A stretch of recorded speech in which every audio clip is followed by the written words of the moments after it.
കർത്താവ് സ്തോത്രം ചെയ്യാം.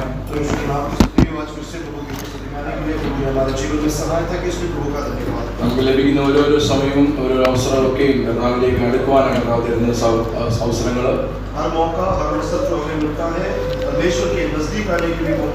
ഓരോരോ ദിവസം നമുക്ക് പിന്നെയും നമ്മുടെ കർത്താവിന്റെ സ്നേഹം നമ്മൾ പിന്നെയും മനസ്സിലാകുമ്പോൾ നമുക്ക് പിന്നെ കർത്താവിലേക്ക് നമുക്ക് അടുക്കുവാൻ മാത്രമേ താല്പര്യം ഉണ്ടാകത്തുള്ളൂ.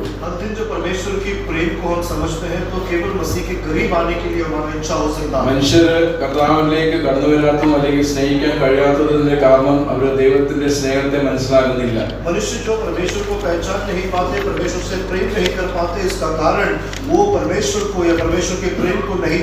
നമ്മുടെ ജീവിതത്തിൽ എപ്പോഴും നമ്മുടെ വിഷയത്തിൽ നമ്മൾ കേന്ദ്രീകരിച്ച് ജീവിക്കുമ്പോൾ നമുക്ക് പിന്നെയും ആ കർത്താവിന്റെ സ്നേഹത്തെ നമുക്ക് കാണുവാനോ നമുക്ക് അനുഭവിക്കാൻ കഴിയത്തില്ല. हमारे जीवन में केवल हमारी जीवन की ओर अगर हम केंद्रित करके जीवन को बिताते हैं तो परमेश्वर की प्रेम या परमेश्वर को हम समझ नहीं पाएंगे. അതുകൊണ്ട് ആ ദൈവസ്നേഹം എന്ന ഒരു പ്രത്യേകത എന്ന് പറയുമ്പോൾ എല്ലാവരെയും പിന്നെയും ആ കർത്താവിന്റെ സ്നേഹത്തിൽ നമ്മളെ ആകർഷിപ്പിക്കുവാൻ വലിയ സ്നേഹമാണ്. परमेश्वर की प्रेम की खासियत इसलिए ये है कि वो तमाम लोगों को परमेश्वर की प्रेम की ओर आकर्षित करता है. കാരണം നമ്മുടെ ജീവിതത്തിൽ പിന്നെയും നമ്മൾ ഇങ്ങനെ കർത്താവിൽ നിന്ന് കുറച്ച് അകന്ന് അല്ലെങ്കിൽ നമ്മളെ ചില കാര്യങ്ങളൊക്കെ ഇരിക്കുമ്പോൾ കർത്താവിന്റെ സ്നേഹം നമ്മൾ പിന്നെയും തേടി വന്ന് ആ കർത്താവിലേക്ക് നമ്മൾ ആകർഷിപ്പിക്കും. परमेश्वर से जब कई बार हम दूर हो जाते हैं या परमेश्वर की उपस्थिति से दूर होते हैं तो परमेश्वर का प्रेम फिर से हमारी खोज में आकर हमें उस परमेश्वर की प्रेम की ओर आकर्षित करता है. നമ്മൾ വെറുതെ നമ്മളെ വിടുകയില്ല. കർത്താവ് നമ്മളെ എപ്പോഴും സ്നേഹത്തോട്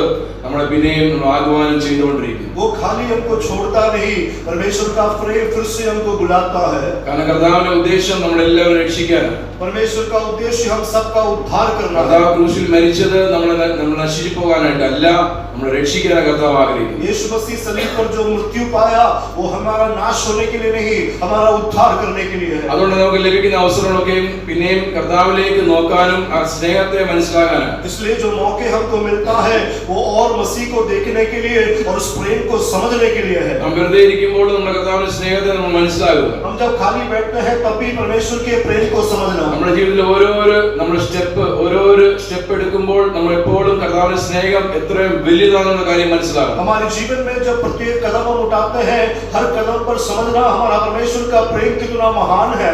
അടുത്ത നിമിഷം എന്തോ സംഭവിക്കുന്നുള്ള കാര്യം നമുക്കറിയില്ല. अगला क्षण क्या होगा हम नहीं जानते. പക്ഷേ ഒരു കാര്യം നമുക്കറിയാം, लेकिन एक बात हम जानते हैं, കർത്താവിന്റെ സ്നേഹം ഒരു നാളും കുറയുകയില്ല. परमेश्वर का प्रेम कभी कम नहीं होता. നമ്മുടെ ജീവിതത്തിലെ വിഷയങ്ങളൊക്കെ മാറിക്കൊണ്ടിരിക്കും. हमारे जीवन की प्रत्येक पहलू बदलता अनेक जाएगा. കാര്യങ്ങൾ നമ്മൾ നേരിടേണ്ടി വരും. कई विषयों का सामना करना ഒരു पड़ेगा. കാര്യം നിശ്ചയമാണ്, लेकिन एक बात सुनिश्चित है, അതാണ് നമ്മുടെ പ്രത്യാശ. वो हमारी आशा है. എന്തോ പ്രത്യാശ? क्या है वो आशा? ദൈവം നമ്മളെ സ്നേഹിക്കുന്നു. परमेश्वर से प्रेम ആ करता है സ്നേഹം നമ്മുടെ മുമ്പിൽ കാണിച്ചിരിക്കുന്നു. और वो प्रेम हमारे सामने दिखाया. ഈ ദർശനം മാറിപ്പോയാൽ ये दर्शन अगर बदल जाए ജീവിതത്തിൽ അർത്ഥമില്ല.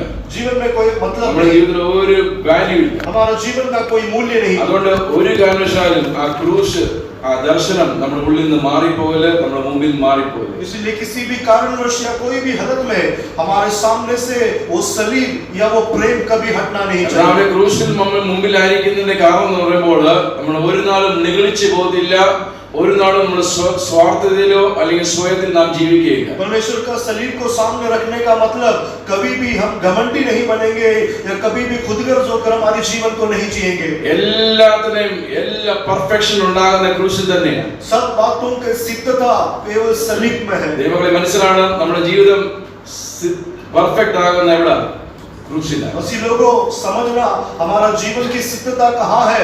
सलीब पर है. ലോകത്തിന്റെ പ്രമാണം അനുസരിച്ച് നോക്കുവാണെങ്കിൽ പെർഫെക്ഷൻ വേറെ ഒരു ചില ഗ്ലോറിയില്ല അല്ലെങ്കിൽ വേറെ ഒരു മഹത്വത്തില്ല. संसार के विषय में देखा जाए तो संसार का मूल्य के अनुसार हमारा जो विजय है वो किसी और पर निर्भर है. ദൈവമക്കളുടെ വിഷയം നോക്കുമ്പോൾ ദൈവത്തിൽ നമ്മൾ കാണുന്നത് യഥാർത്ഥമായ സത്യം എന്ന് പറയുമ്പോൾ ആ മഹത്വമായ കാര്യം എല്ലാം ക്രൂശിൽ മാത്രമേ. मसीह लोगों के विषय में देखा जाए तो सही जीत या सही वैभव या सही गौरव जो है वो केवल सलीब पर है. Unless and until we do not come to the feet of the cross, to the cross, we will never see the glory. We will never experience the glory. जब तक हम सलीब के पास नहीं आते तब तक हम महिमा को देख नहीं पाएंगे, तब तक महिमा का अनुभव नहीं होगा. അതുകൊണ്ട് ദൈവത്തിന്റെ വചനം പറഞ്ഞിരിക്കുന്നത് നമ്മൾ ക്രൂശിക്കപ്പെട്ട യേശുവിനെ നമ്മൾ ഉയർത്തി കാണിക്കുക. और इसीलिए परमेश्वर का कलाम कहता है सलीब पर क्रूस पर चढ़ाया हुआ यीशु मसीह को हमें महिमा देना है. ക്രൂശിന്റെ സന്ദേശം और क्रूस की सामर्थ्य को हमेशा अनुभव करते रहना। അതുകൊണ്ട് ഇങ്ങനെ ആ ക്രൂസിലേക്ക് we preach the cross or we preach Christ crucified only because that is the only true the glory that we all have. और इसीलिए मसीह जो सलीब पर चढ़ाया गया या जो सलीब का जो प्रचार है सुसमाचार है इसी की हम प्रचार करते हैं क्योंकि उसी में गौरव और महिमा है। എല്ലാവർക്കും പ്രാർത്ഥന തന്നെയായിരിക്കും। हम लोग प्रार्थना के साथ रहें। കർത്താവിലേക്ക് നമുക്ക് പിന്നെ ധ്യാനിക്കാം। मसीह की ओर हम ध्यान देंगे। മത്തായി സുവിശേഷം 4-ാം അധ്യായം मत्ती का सुसमाचार 4वां अध्याय അതിന്റെ 12-ാം വാക്യം തൊട്ട് 16-ാം വാക്യം വരെ വായിക്കാം। 12 से लेकर 16 तक पढ़ें। Matthew chapter 4 verse 12 to 16. യോഹന്നാൻ തടവിലായെന്ന് കേട്ടപ്പോൾ അവൻ ഗലീലയ്ക്ക് വാങ്ങിപ്പോയി. നസ്രത്ത് വിട്ട് സെബൂലിന്റെയും നഫ്താലിയുടെയും അതിരുകളിൽ കടൽക്കരയുള്ള കഫർന്നഹൂമിൽ ചെന്ന് പാർത്തു. സെബൂലൂൻ ദേശവും നഫ്താലി ദേശവും കടൽക്കരയിലും യോർദാനക്കരയുമുള്ള നാടും ജാതികളുടെ ഗലീലയും ഇങ്ങനെ ഇരുട്ടിലിരിക്കുന്ന ജനം വലിയൊരു വെളിച്ചം കണ്ടു. മരണത്തിന്റെ ദേശത്തിലും നേരിലും ഇരിക്കുന്നവർക്ക് പ്രകാശം ഉദിച്ചു എന്ന് യെശയ്യാപ്രവാചകൻ മുഖാന്തരം അരുളിച്ചെയ്ത് നിവൃത്തിയാവാൻ ഇടവന്നു. Praise the Lord. जब उसने यह सुना कि यहूदा पकड़वाया गया तो वह गलील को चला गया और नासरत को छोड़कर कफरनहूम में जो झील के किनारे ज़ुबूल और नप्ताली के देश में जाकर रहने लगा ताकि जो यशायाह भविष्यवक्ता के द्वारा कहा गया था वह पूरा हो कि ज़बूलून और नप्ताली के देश झील के मार्ग से यरदन के पार अन्य जातियों का गलील जो लोग अंधकार में बैठे थे उन्होंने बड़ी ज्योति देखी और जो मृत्यु के देश और छाया में बैठे थे उन पर ज्योति चमकी। When Jesus heard that John had been put in prison, he departed to Galilee, and leaving Nazareth, he came and dwelt in Capernaum, which is by the sea, in the region of Zebulun and Naphtali, that it might be fulfilled, it was spoken by Isaiah the prophet, saying, "The land of Zebulun, the land of Naphtali, by the way of the sea, beyond Jordan, Galilee of the Gentiles. The people who sat in darkness have seen a great light, and upon those who sat in the region and shadow of death, light has dawned." Praise the Lord. നമ്മൾ ഈ വേദഭാഗം വായിക്കുമ്പോൾ ചില സ്ഥലങ്ങളുടെ പേരെല്ലാം നമ്മുടെ ശ്രദ്ധ കൊണ്ടിയത്. जब इस अनुच्छेद को हमने पढ़ा तो कुछ जगहों के नाम पर ध्यान नहीं जाना। എന്നെ മനസ്സിൽ പെട്ടെന്ന് വന്നു നഫ്താലിയും സെബൂലൂനും ഇതൊക്കെ ഒന്ന് വായിച്ചതിന്റെ അർത്ഥം മനസ്സിലാവണം. പിന്നെ മനസ്സിലായി ഇതല്ലല്ലോ വിഷയം. मेरे मन में जल्दी आया नप्ताली और ज़बूलून इस जगह के बारे में देखे लेकिन बाद में समझा ये इसका अर्थ नहीं है। Okay, whatever is the reason, what is the main message? जो भी कारण हो वहाँ का संदेश क्या है? യേശുവിന്റെ ജീവിതം ഈ ഭൂമിയിൽ ആരംഭിച്ചു. यीशु का जीवन इस संसार में आरंभ हुआ। യേശുവിന്റെ പ്രവൃത്തി ഈ ഭൂമിയിൽ ആരംഭിച്ചു. यीशु का काम इस संसार में आरंभ हुआ। യേശു മനുഷ്യനായിട്ട് ജനിച്ച് यीशु मनुष्य रूप में जन्म लिया। യേശു പരീക്ഷിക്കപ്പെട്ടു. यीशु परखा गया। പരീക്ഷിക്കപ്പെട്ട ശേഷം परखने के बाद യേശുവിന് മുന്നേ അയച്ചവനായ യോഹന്നാന്റെ ജീവിതം ഫിനിഷായ ശേഷം യേശു തന്റെ പ്രവർത്തനം ആരംഭിച്ചു. यीशु के आगे जो यूहन्ना बपतिस्मा को भेजा गया था, यूहन्ना का सेवकाई जो समाप्त हो गया उसके बाद उसके उपरांत यीशु की सेवा शुरू हुआ। അതുകൊണ്ട് 17-ാം വാക്യം വായിക്കുമ്പോൾ इसलिए 17वें आयत को जब हम पढ़ते യേശു हैं ഈ സ്ഥലങ്ങളിലൊക്കെയും പോയതിന്റെ കാരണം यीशु इसलिए इन जगहों पर गया। അപ്പൊ ഞാൻ പറഞ്ഞ കാര്യം ശ്രദ്ധിക്കണം. मैंने जो कहा ध्यान देना। സ്ഥലങ്ങളുടെ പേര് ഇപ്പോൾ നമുക്ക് അറിയാനായിട്ട് പറയാനുള്ള വിഷയം മാത്രമേ ഉള്ളൂ. जगहों का नाम या स्थान के बारे में केवल हमारी जानकारी के लिए है। ഇത് അറിയിക്കാനായിട്ട് യേശു ഒരു ഫെയറി ടെയിൽ സ്ഥലത്തിലല്ല വന്നേ. യേശു വന്നത് യഥാർത്ഥമായ സ്ഥലത്തിൽ ഈ ഭൂമിയിൽ വന്നു. ये बताने के लिए कि यीशु मसीह किसी कहानी वाली जगहों पर नहीं लेकिन इन जगहों पर इन स्थानों पर यीशु आया है। യേശു ഒരു ഐസൊലേറ്റഡ് ആയിട്ടുള്ള സ്ഥലത്തിലല്ല വന്നേ. മനുഷ്യർ താമസിക്കുന്നതും പാർക്കുന്ന മധ്യത്തിൽ തന്നെ യേശു വന്നു. यीशु मसीह कोई एकांत जगह या किसी जंगल में नहीं जहां लोग रहते थे रहवासी थे वहां पर यीशु आया। യേശു ഒരു ഗുഹയിലോ അല്ലെങ്കിൽ ഒരു ഫോറസ്റ്റിലല്ല വന്നത്. यीशु मसीह कोई जंगल या गुफे में नहीं आया। Praise the Lord. हालेलुया। യേശു നമ്മൾ ചിന്തിക്കുക, യേശു വന്നത് Sharjah, Abu Dhabi, Dubai, Bombay, Kerala, Kottayam ഈ സ്ഥലത്തിൽ വന്നു എന്നുള്ള കാര്യം വിചാരിക്കുക. ഞാൻ ഇതുപോലെ സ്ഥലത്തിന് അർത്ഥം എന്തുവാ? മനുഷ്യർ പാർക്കുന്ന ഇടയില് യേശു വന്നു. ആരുടെ ഇടയിലാണ്? നമ്മൾ ദോഷമായ പാപികളായ മനുഷ്യരുടെ ഇടയിലായി യേശു വന്നു. विचार करो, यीशु मसीह शारजा, दुबई, अबू धाबी या केरल, इंडिया, ऐसे जगहों पर, कहां पर जहां लोग रहते हैं, ऐसे जगह पर यीशु आया. क्यों आया? लोगों को बचाने के लिए. यीशु जहां जन रहते थे उनके बीच में आया. നമ്മൾ ഈ കാര്യം മനസ്സിലാക്കണം. യേശു വന്നു, ഈ ഭൂമി ജനിച്ചു. हमारे अंदर ये समझना है, यीशु आया, संसार में जन्म लिया. യേശു വന്ന് പാർത്ത് ഇവിടെ യേശുവിന്റെ ശുശ്രൂഷ ആരംഭിക്കുന്ന എവിടെ? വേറെങ്ങുമല്ല, മനുഷ്യരുടെ ഇടയിൽ. यीशु आया, संसार में वास किया, और यीशु मसीह की सेवाकार्य का आरंभ कहां हुआ? कहीं और नहीं, लोगों के बीच में. ദൈവമായിരിക്കുമ്പോഴും തന്നെ നമുക്ക് വേണ്ടി മനുഷ്യരൂപം എടുത്ത് വന്ന കർത്താവിനെ പരീക്ഷിക്കുവാനായിട്ട് പിശാച് തന്നെ മരുഭൂമിയിൽ പരീക്ഷിച്ചു എന്ന് വചനം പറയുന്നു. परमेश्वर में स्वरूप में होने के बावजूद मनुष्य का रूप लेकर जो संसार में यीशु आया, उसको परखने के लिए शैतान आया. അവിടെ വന്നിട്ടും പരീക്ഷിക്കുമ്പോഴും യേശു അവിടെ പാപത്തിൽ വീണില്ല. और वहां परखने के बावजूद यीशु पाप में नहीं गिरा. ഈ പട്ടണത്തിൽ വന്ന്, ഈ സ്ഥലങ്ങളിൽ വന്ന്, ഈ ദേശത്ത് വന്ന്, എല്ലായിടത്തും വന്ന് യേശു എന്ത് ചെയ്തു? തന്റെ ജീവിതം ആരംഭിച്ചു. इस नगर में आया, इस स्थान में आया, इस प्रदेश में आया. यहाँ पर आकर यीशु ने क्या किया? अपना जीवन बिताया. യഥാർത്ഥമായിട്ട് നമുക്ക് വേണ്ടി സകലം ചെയ്യുവാനായിട്ട് യേശു തന്റെ പ്രവർത്തനം ആരംഭിച്ചു. सही मायने में हमारे लिए सब कुछ करने के लिए यीशु मसीह ने अपनी सेवाकार्य शुरू की. പ്രവചന കാര്യങ്ങള്, വചനങ്ങളെ നിവർത്തിക്കുവാനായിട്ട് യേശുയുടെ ഈ വരവ് എല്ലാവർക്കും വലിയ മാന്യമായ കാര്യമാണ്. भविष्यवाणियों में जो लिखा है वो पूरा होने के लिए यीशु का आगमन जो है सबके लिए आदरणीय. യേശു ഭൂമിയിൽ വന്നത് നമുക്ക് ഏറ്റവും മാന്യമായ കാര്യമാണ്. यीशु जो संसार में आया हमारे लिए आदरणीय बात ഈ है. ലോകത്ത് നടന്ന എല്ലാ കാര്യം നോക്കുവാണെങ്കിൽ, എന്തൊക്കെ സംഭവിച്ചിട്ടുണ്ടെങ്കിൽ ഏറ്റവും മാന്യമായ കാര്യം എന്തുവാ? യേശു ഭൂമിയില് മനുഷ്യരൂപം എടുത്തു വന്നു. ये संसार में कितने घटने हुए, जो भी विषय इतिहास में हुआ, इन तमाम चीजों में सबसे आदरणीय बात, गौरव की बात कौन सी है?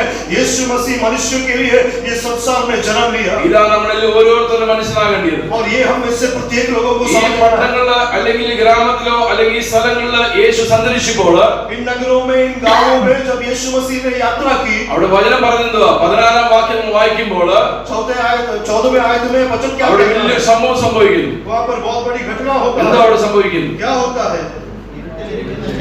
ഇരുട്ടിലിരിക്കുന്ന ജനം വലിയൊരു വെളിച്ചം കണ്ടു. अंधकार में जो लोग थे उन्होंने ज्योति देखा. അപ്പൊ മനസ്സിലായോ നഫ്താലിയും സെബൂലൂനും ഷാർജ എന്തുവാന്ന്? अब समझ में आया नप्ताली, जबूलून और शारदा क्या है? ഇരുട്ടുള്ള സ്ഥലം. अंधकार की जगह. ഇവിടെ പാർക്കുന്ന മനുഷ്യർ എങ്ങനെ? यहाँ रहने वाले लोग कैसे हैं? പാർക്കുന്ന സെബൂലൂനായാലും നഫ്താലി ആയാലും वो रहने वाली जगह नप्ताली क्यों ना ഏത് हो, സ്ഥലമായാലും कोई भी जगह क्यों ना हो, മനുഷ്യർ ഇരുട്ടില്ല. मनुष्य अंधकार में है. മനുഷ്യർ ഇരുട്ടിൽ മാത്രമായിരിക്കുന്നു. वो केवल अंधकार में है. യേശു വന്നപ്പോൾ എന്ത് സംഭവിച്ചു? यीशु जब आया तो क्या हुआ? ഇരുട്ടിലിരിക്കുന്നവർക്ക്, जो अंधकार में बैठे थे, ഇരുട്ടിലുള്ളവർക്ക്, जो अंधकार में थे, ഇരുട്ടുള്ളിടത്ത് जहाँ अंधकार था വലിയൊരു വെളിച്ചം വന്നു. वहाँ ज्योति चमका. ഹല്ലേലൂയ. हालेलुया. ഇത് ദൈവമക്കൾ മനസ്സിലാകുമ്പോൾ, ये जब मसीह लोग समझ में आता है, ഇരുട്ടിലായിരിക്കുന്ന നമ്മളെ ഓരോരുത്തരും ദൈവം ചെയ്തു അവൻ അത്ഭുത പ്രകാശത്തിലേക്ക് നമ്മൾ കൊണ്ടുവരുന്നു. हम में से प्रत्येक व्यक्ति जो अंधकार में थे, हमें क्या किया? उस अद्भुत ज्योति की ओर ले आया. ഇരുട്ട് എന്നുള്ള കാര്യം മനസ്സിലാവണം. अंधकार के विषय को समझना. എന്തോ ഇരുട്ടെന്ന് പറയുമ്പോൾ, अंधकार का मतलब क्या है? ഇരുട്ടെന്ന് പറയുമ്പോൾ നമ്മൾ കംപ്ലീറ്റ് ഒരു വെളിച്ചമില്ലാത്ത ഒരു സ്ഥലമായിട്ട്. अंधकार का मतलब जहाँ पर बिल्कुल भी रोशनी नहीं, ज्योति नहीं, ऐसी जगह है अंधकार. യേശു ഇല്ലാതെ ജീവിക്കുന്ന ഓരോരുത്തർ അതേ ഇരുട്ടിലായിരിക്കും. और यीशु के बिना जो भी जीते हैं वो सब इसी तरह अंधकार में है. ഏത് ഇരുട്ടിലായിരുന്നു നാം ഓരോരുത്തർ? कैसे अंधकार में थे हम सब? അവിടെ ഒരു അംശം പോലും വെളിച്ചമില്ലാത്തതാണ്. वहाँ एक छोटी सी कण की भी रोशनी नहीं थी. ഒരു ഇരുട്ടുള്ള സ്ഥലത്തിൽ ഒരു ചെറിയ വെളിച്ചം വന്നാൽ എന്താ സംഭവിക്കും?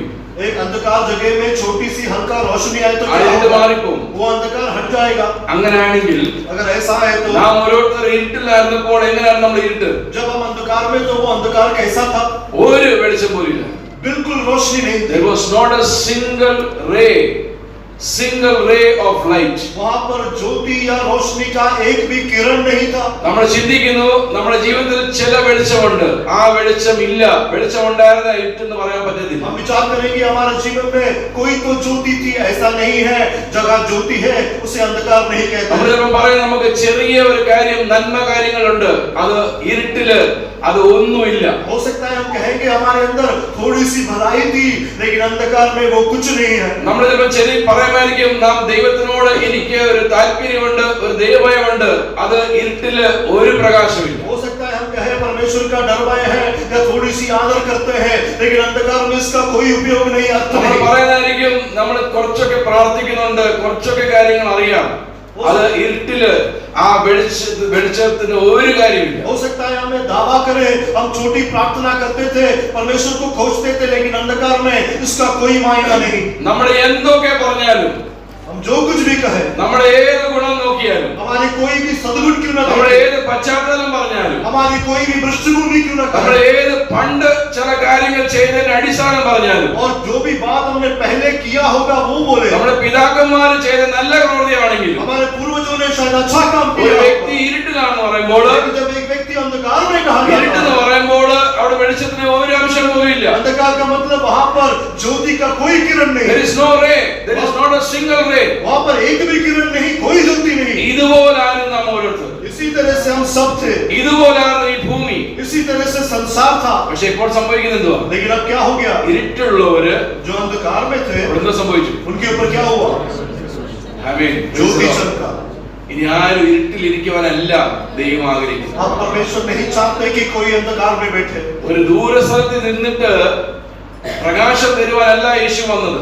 दूर बैठकर ज्योति देने के लिए यीशु नहीं आया, ചില പ്രമാണങ്ങൾ തന്നിട്ട് പോകാനല്ല യേശു വന്നത്. कुछ नियम देखकर जाने के लिए यीशु नहीं आया। ഓരോരുത്തരുടെ ജീവിതത്തില്, ഇരുട്ടുള്ള ജീവിതത്തില് വെളിച്ചം പകരുവാണ് യേശു വന്നത്. प्रत्येक व्यक्ति के जीवन में जहाँ अंधकार है, अंधकार मिटाकर ज्योति देने के लिए यीशु आया। ആ ഇരുട്ടിൽ നാം ഇരിക്കാതിരിക്കുവാൻ യേശു നമ്മുടെ കൂടെ എപ്പോഴും ഉണ്ടാകുവാൻ നമ്മുടെ കൂടെ ഉണ്ട്. और उस अंधकार में हम ना बैठे, इसलिए यीशु सदैव हमारे संग है। നമ്മളെപ്പോഴും വെളിച്ചത്തിൽ നടക്കാനായിട്ട് ദൈവം ആഗ്രഹിക്കുന്നു. हमेशा हम ज्योति में चले, ये परमेश्वर इच्छा ഇതാ करता है। ദൈവം മനസ്സിലാക്കേണ്ടത്. ये लोगों को समझना है। യേശു ഭൂമിയിൽ വന്നത് यीशु मसीह जो संसार में आया, യേശുവിന് വേണ്ടി ചില കാര്യങ്ങൾ ചെയ്യാനല്ല, यीशु के लिए कुछ कार्य करने के लिए। യേശു വന്നത് നമ്മൾ ഓരോരുത്തരെ വീണ്ടെടുക്കാനായിട്ട്. यीशु आया हमें से प्रत्येक व्यक्ति को उद्धार യേശു करने। നമ്മളെ സ്നേഹിച്ചു. यीशु ने हमसे प्रेम ആ किया, സ്നേഹ നിമിത്തം പിതാവ് എന്ത് ചെയ്തു? उस प्रेम के कारण पिता ने ഏകനായ പുത്രൻ നമുക്ക് വേണ്ടി അയച്ചു തന്നു. इकलौते पुत्र को हमारे लिए भेजा, കാരണം ഇരുട്ടുള്ളവർക്ക് क्योंकि अंधकार ഒരു संसार में വലിയ വെളിച്ചം ഉണ്ടാകും. एक बड़ी ज्योति होने की। Praise the Lord. हालेलुया। അതുകൊണ്ട് ഇനി ആരും ഇരുട്ടിലായിരിക്കാൻ താല്പര്യപ്പെടല്. इसलिए अब कोई भी अंधकार में बैठने की इच्छा नहीं ഇനി रखता, ആരും ഇരുട്ടിന്റെ പ്രവൃത്തിയിൽ നിൽക്കാനായിട്ട് താല്പര്യപ്പെടല്. अब कोई अंधकार के काम में खड़े होने की इच्छा नहीं करना, കാരണം ആ വെളിച്ചത്തിലായിരിക്കുന്നവര്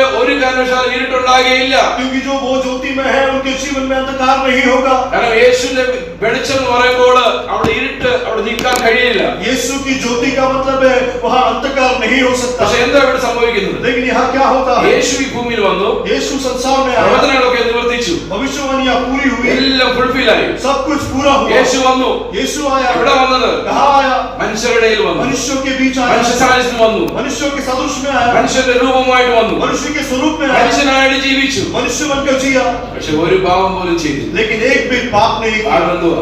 कारण क्या है, വെളിച്ചം തരാനായി. ज्योति देने के लिए, ഇരുട്ടുള്ളവർക്ക് अंधकार लोगों को വെളിച്ചം പകരാനായിട്ട്, ज्योति देने के लिए, ഇരുട്ടുള്ളവർക്ക് जो अंधकार में है വലിയ വെളിച്ചം പകരുവാനായിട്ട്. बड़ी ज्योति देने के लिए। ഹല്ലേലൂയ. हालेलुया। അങ്ങനെ ആയതുകൊണ്ടാ, ऐसा है इसलिए, ഇങ്ങനെ ആയതുകൊണ്ടാ ऐसा है इसलिए യേശുവിന്റെ പ്രസംഗം ആരംഭിക്കുന്നു. यीशु का प्रचार शुरू हुआ। 17 വാക്യം പറഞ്ഞെന്തുവാ? 17वां आयत में क्या लिखा है, അങ്ങനെ ഈ പട്ടണങ്ങൾ വന്നിട്ട് और ऐसे नगरों में आकर യേശു എന്താ പറയുന്നത്? यीशु ने क्या कहा, സ്വർഗരാജ്യം ഇരുട്ടുള്ളവർക്ക് സ്വർഗരാജ്യത്തിൽ പ്രവേശിപ്പിക്കുവാനായിട്ട് യേശു വന്നു. अंधकार के लोगों को स्वर्ग राज्य में प्रवेश कराने के लिए यीशु आया। ഇരുട്ട് പൂർണ്ണമായിട്ട് തകർത്തിട്ട് वो अंधकार को मिटाकर, ലോകം ഇരുട്ടില് ആയിരിക്കുന്ന ലോകത്തെ പൂർണ്ണമായിട്ടും തകർത്തിട്ട് संसार जो अंधकार में है उस अंधकार को मिटाकर ദൈവത്തിന്റെ രാജ്യം സ്ഥാപിക്കുവാൻ പോകുന്നു. परमेश्वर के राज्य की स्थापना होने ആ वाली है। ദൈവരാജ്യം സ്ഥാപിക്കുന്ന ഈ പ്രവർത്തനം തുടങ്ങിയത് और उस परमेश्वर की राज्य की स्थापना का जो आरंभ हुआ,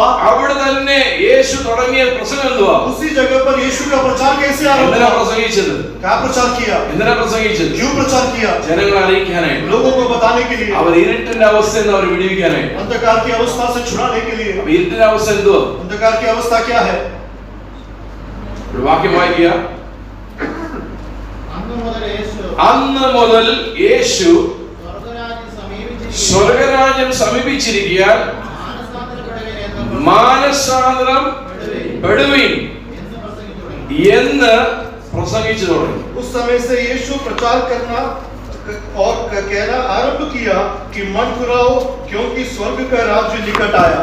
ദൈവരാജ്യം സമീപിച്ചിരിക്കുന്നു. परमेश्वर का राज्य निकट है. അങ്ങനെ ആയതുകൊണ്ട് യേശു എന്ത് ചെയ്തു? എല്ലാവരെയും മാനസാന്തരം പ്രസംഗിക്കാൻ തുടങ്ങി. और क्योंकि ऐसा है तो यीशु ने क्या किया?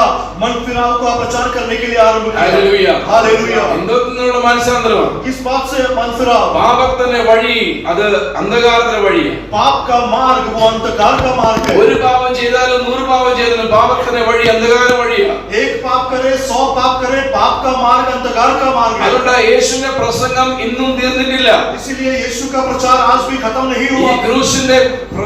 ക്രൂശിന്റെ ഈ മഹത്വം ഇന്നും തീർന്നിട്ടില്ല, തീർന്നില്ല. और सलीब की महिमा उसकी गौरव आज भी समाप्त नहीं हुआ, खत्म नहीं होगा. എന്തിനാ ഈ ക്രൂശ് നമ്മുടെ മുമ്പിൽ അയക്കുന്നത്? ये सलीब हमारे सामने क्यों है? ഏത് പാപിയായാലും कोई भी पापी क्यों ना हो, അവന് രക്ഷപ്പെടാനുള്ള ക്രൂശുണ്ട്. उसे उद्धार पाने के लिए सलीब है. അവൻ മാനസാന്തരപ്പെട്ടാൽ अगर वो मन फिराएगा കർത്താവ് പൂർണ്ണമായിട്ട് അവനെ സ്വീകരിക്കും. मसीह पूर्ण रूप से उसका ഇന്ന് स्वीकार നാം करेगा. ഓരോരുത്തരും ഇരിക്കുന്നത് आज हम एक व्यक्ति जो है ആരും മാന്യന്മാരല്ല.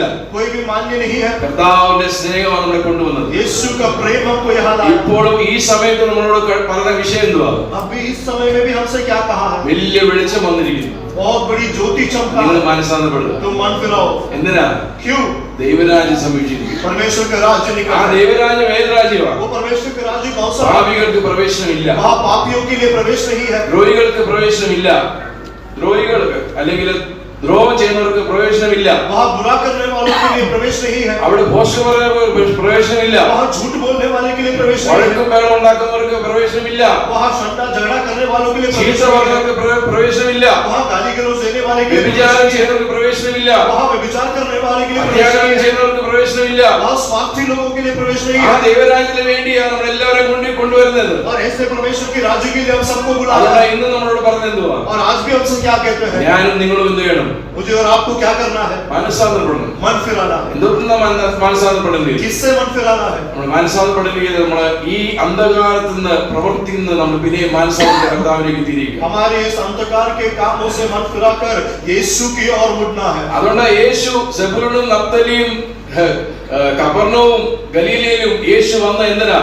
നമ്മുടെ ഇതേ പട്ടണത്തിൽ വന്നിട്ട് ഇതേ മനുഷ്യവർഗത്തിന്റെ ഇടയിൽ വന്നിട്ട് അവരുടെ ജീവിതത്തിലുള്ള എല്ലാ കാര്യങ്ങള് വന്ന് അതിൽ തന്നെ ജീവിച്ചിട്ട് നമുക്ക് വേണ്ടി ജയിച്ചു. ആ കർത്താവിന്റെ ജയമാണ് നമുക്ക് തന്നിരിക്കുന്നത്. यीशु मसीह नफ्ताली ज़बूलून और ऐसे जगहों पर क्यों आया? कफरनहूम में वगैरह उन लोगों के बीच में आकर जीकर हमारे लिए जिया और जीता. किस लिए? हमें वो जीत देने के लिए. നമുക്ക് ആർക്കും ഒരു കാരണവശാലും പറയാൻ കഴിയുന്നില്ല എനിക്ക് രക്ഷയില്ല എന്ന്. हम में से कोई भी नहीं कह सकता मेरे लिए उद्धार नहीं है. ഒരിക്കലും ആർക്കും പറയാൻ പറ്റത്തില്ല എന്റെ പാപം വലിയ പാപം അങ്ങനെയൊക്കെ രക്ഷപ്പെടാൻ കഴിയത്തില്ല. यहाँ बैठा हुआ कोई भी नहीं कह सकता मेरा पाप बड़ा पाप है, मुझे उद्धार नहीं मिलेगा. അതുകൊണ്ട് വചനം പറഞ്ഞിരിക്കുന്നുവാ, इसलिए वचन में क्या ആ लिखा है? പട്ടണങ്ങൾ എന്തുവായിരുന്നു? वो नगर कैसा था? അവിടെ ഇരുട്ടായിരുന്നു. वहाँ अंधकार था. അവിടെ വെളിച്ചത്തിന്റെ ഒരു അംശം പോലും ഇല്ല. वहाँ ज्योति का एक कण भी नहीं था. ഒരു വ്യക്തിയാണെങ്കിൽ അവന്റെ ജീവിതത്തില് വെളിച്ചത്തിന്റെ ഒരു അംശം പോലും ഇല്ല. अगर कोई व्यक्ति है तो उसके जीवन में ज्योति का एक किरण भी नहीं. അങ്ങനെ ആവുമ്പോൾ യേശു നമുക്ക് വേണ്ടി വന്നത്. जब ऐसा हो तो यीशु हमारे लिए അങ്ങനെ ആവുമ്പോൾ ഇന്ന് ആർക്കും ഈ ഒരു ചോദ്യം ഉണ്ടാകില്ല, യേശു എന്റെ പാപം ക്ഷമിക്കാൻ കഴിയുമോ? जब ऐसा है तो किसी के मन में ये सवाल नहीं होना चाहिए क्या यीशु मेरे पाप का क्षमा कर ഏത് सकता है? ഘോര അന്ധകാരമായ പാപമായാലും और कितना भी गहरा अंधकार का पाप क्यों ना हो, യേശുവിന്റെ വെളിച്ചം നമ്മുടെ മേൽ വരും. यीशु की ज्योति हमारे ऊपर ഏത് चमकेगा. പാപിയും മനസ്സാപ്പെടുവാനായിട്ട് യേശു കഴിവുള്ള ദൈവം. कोई भी पापी का मन फिराने के लिए यीशु सामर्थ्य है. അവൻ മനസ്സാപ്പെട്ടാൽ और अगर वो मन फिराएगा യേശുവിന്റെ രാജ്യത്തിൽ അവന് പ്രവേശനമുണ്ട്. यीशु के राज्य में उसके लिए प्रवेश है. അതുകൊണ്ട് പ്രസംഗം തുടങ്ങി എങ്ങനാ?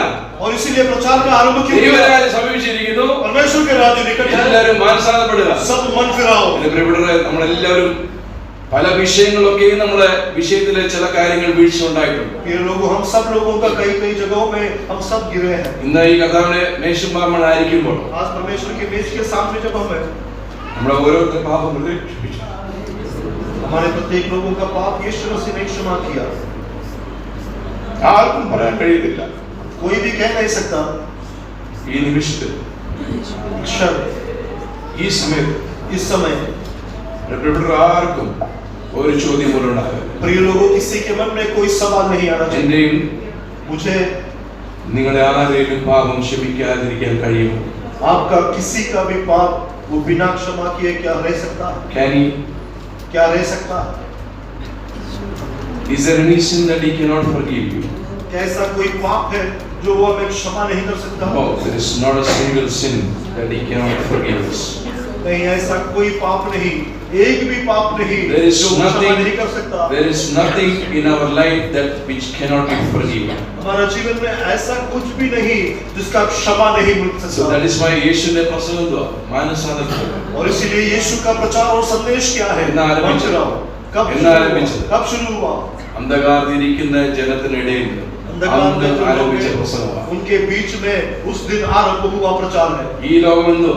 ये संसार क्या ഈ है? ലോകം അന്ധകാരം നിറഞ്ഞ. ये संसार अंधकार से भरा ഈ है। അന്ധകാരത്തിൽ കടന്നതായ നമുക്ക് ഓരോരുത്തർക്കും और इस अंधकार में आए हुए हम में से प्रत्येक व्यक्ति ഈ के സ്നേഹസ്വരൂപനായ കർത്താവിന്റെ ആ മഹിമയും തേജസ്സൊക്കെ നാം കണ്ടുവരുന്ന നാം ഓരോരുത്തരും और इस प्रेम में भरा हुआ यीशु मसीह की महिमा को, उसकी वैभव को हमने देखा है। പിന്നെയും നമ്മളോട് ചോദിക്കുന്നത്, और फिर से हमसे सवाल ഈ करता है, ക്രൂശ് പിന്നെയും നമ്മുടെ മുമ്പിൽ കാണിക്കുന്നത്, ये सलीब फिर से जो हमें ഈ दिखाता है, മേശ നമ്മുടെ മുമ്പിൽ ആയിരിക്കുമ്പോൾ ये मेज जब हमारे सामने है, നമ്മുടെ കുറവുകളുണ്ട്, कमियां है, कमी है। അതുകൊണ്ട് കർത്താവ് പറഞ്ഞത്, इसीलिए यीशु ने कहा, ഇന്നും എന്റെ പ്രസംഗം എന്തുവാ? आज भी मेरा प्रचार किया है, ദൈവരാജ്യം സമീപിച്ചിരിക്കുന്നു. परमेश्वर का राज्य निकट है। ഇതെല്ലാം ഓർപ്പിക്കുന്നത് എന്താ? ये सब क्या याद दिलाता है? ഇന്നൊരു ദിവസമാണ്. आज वो दिन है, ഇപ്പോൾ അവർ സമയം തന്നിരിക്കുന്നു. अब भी वो समय भी എന്ത് आ ചെയ്യാനാ? किस लिए? മാനസാന്തരപ്പെടാൻ. मन फिराने के लिए। മാനസാന്തരപ്പെടുന്ന ഒരു അഴുക്ക് ഒരു വാക്കല്ല. मन फिराना कोई गंदी बात नहीं है, അതൊരു വലിയൊരു ഒരു ഭാഗ്യമായ ഒരു പ്രിവിലേജാണ്. बहुत एक धन्य अवस्था है, Praise विशेष the Lord. अधिकार है। ഹല്ലേലൂയ. हालेलुया। ഇന്ന് വിശ്വാസികളുടെ ഇടയിൽ പോലും മാനസാന്തരം എന്ന വാക്ക് പറയാൻ നാണമുണ്ട്. आज विश्वासियों के बीच में भी मन फिराव का लफ्ज इस्तेमाल करने को लोग शर्मिंदगी होते हैं। ഹല്ലേലൂയ. हालेलुया। നമുക്ക് എല്ലാവർക്കും നല്ല പ്രിവിലേജാണ്. കർത്താവ് നമുക്ക് തന്നിരിക്കുന്ന പ്രിവിലേജാണ് മാനസാന്തരപ്പെടാൻ. परमेश्वर ने हमको दिया हुआ एक धन्य अवस्था है, भाग्य है, विशेष अधिकार है मन फिराव। ആ പ്രവചന വാക്കുകളൊക്കെയും നിവൃത്തിയായ കർത്താവ് നമുക്ക് വന്നു. ഇന്നും നമുക്ക് എല്ലാവർക്കും ഈ മാനസാന്തര അനുഭൂതിയും തന്നുകൊണ്ടിരിക്കുന്നു. भविष्यवक्ता ने जो भविष्यवाणियां किया, उन तमाम भविष्यवाणी को पूरा करके यीशु मसीह आया, आज भी हमारे लिए वो पूरा होता है।